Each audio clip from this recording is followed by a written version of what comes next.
Pala rito guys na waterproofing muna kasi open yan eh, pero open. Sabi ko waterproofing muna bago i-tiles. Pumayag naman, goods daw, goods. Kaya okay yung trabaho natin. Mga guys, bukas pa kami makapag-tiles. Lagyan para lang waterproofing eh. May halo na nga kami oh. Dumating yung architect namin. Pinalagyan ng waterproofing.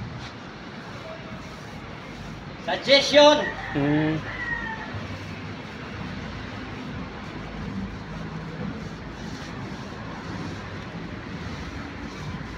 Itaping na lang namin tong halo namin sa malalim. Yan oh.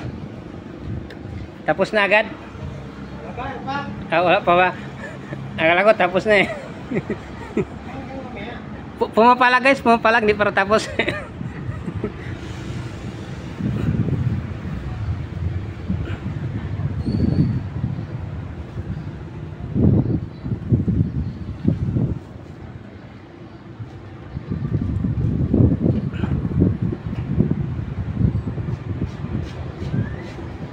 Ulisan mo. Yan na yung brush, yung malaki.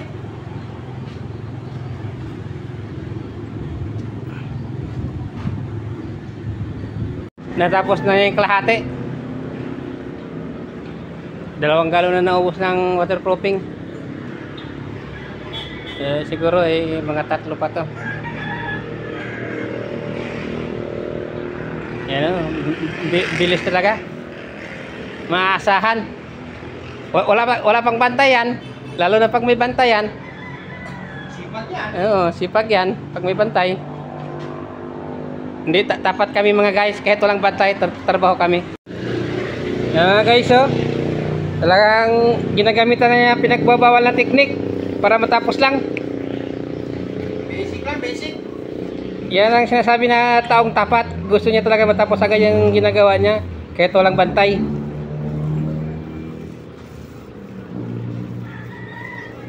Baka naman may mag-ano dyan. Hindi ra tulad sa iba, pag walang bantay, pakuya-kuy lang. Pero kahit walang bantay, masipag tuloy pag walang bantay. Tapos na kami mga guys. Talagang tinapos talaga. Dapat pang 2 araw pa sana yan eh. Kaya lang gusto niya 1 araw lang talaga. Wala! Goods tayo, goods. Yan o. Oh. Yan guys o. Yan.